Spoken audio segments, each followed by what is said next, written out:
Hi guys, so I was up in my office today and my son came in and I was scrolling through different posts and editing and doing what I do, and he saw pictures of my Instapot potato soup and he's like, can we please have that for dinner tonight? And I thought, you know what?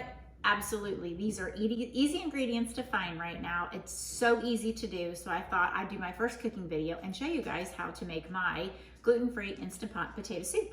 So let's get started. All right, so the first thing we're gonna do is we've got to cook our bacon up, which we're gonna set aside. All you do is hit saute button on your Instapot, and I like to get the bacon from Trader Joe's that's kind of partially cooked, but if not, it cooks up kind of fast in the Instapot, but if not, traditional bacon is fine. So I'm gonna put anywhere from 8 to 10 pieces in the bottom of the pot and let it get to the crispness that you guys like, what your family likes.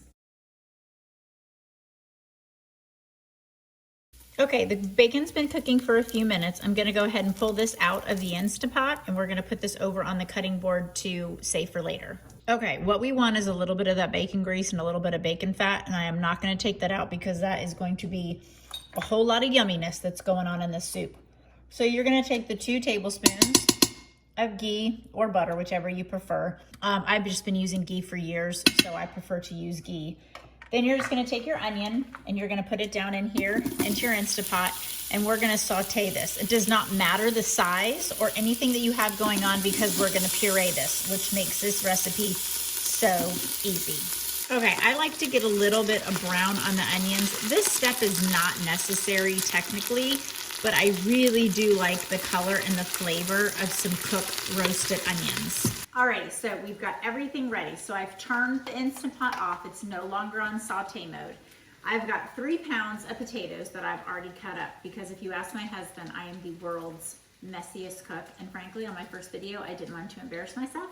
So I have got everything cooked. So we're gonna put 3 pounds of potatoes into the pot, as well as I also have our 3 cloves of garlic that we've already cut up. The good thing is, because this is all getting pureed, all we need to do is cut these in half, and it's so super easy. So literally the prep time on this soup is next to nothing, which I don't know about you guys, but I find fabulous. So we also have 4 cups of chicken broth that we are going to pour right into the Instapot.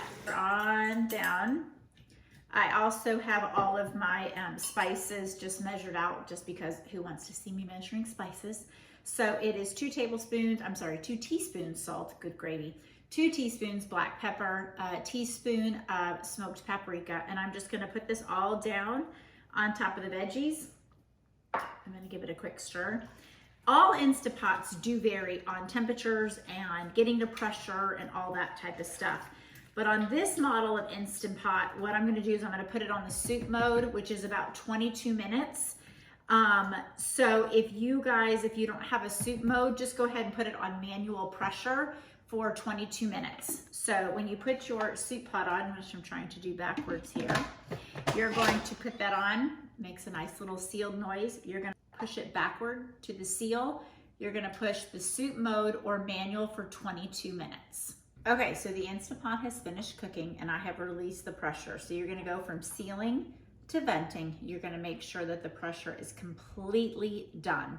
You're gonna open the pot and your potatoes and your onions and all your seasoning are gonna be cooked completely.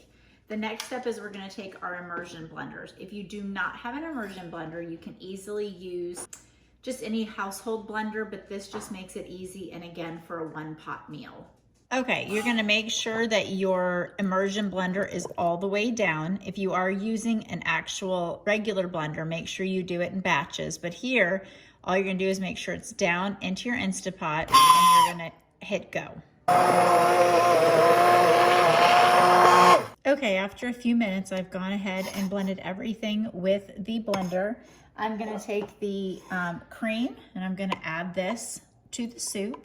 And I'm gonna go ahead and blend this again to mix it all in.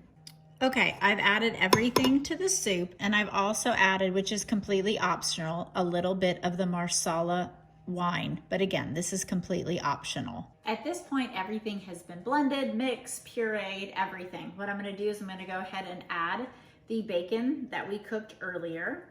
We're gonna spread this or mix this throughout the soup, and then I'm going to toss this with a little bit of cheddar cheese and a little bit of either chives or spring onions, anything that you have on hand, and soup is done. Guys, that's it. Simple, quick, easy, very little ingredients, not a crazy amount of time for your gluten-free potato soup. If you want, go ahead and on Instagram under Red's Reality, if you click the LinkedIn bio, it'll take you to the picture of the potato soup. Just click on it. You'll have printable instructions, everything you need to make this soup. I hope you enjoy it as much as we do.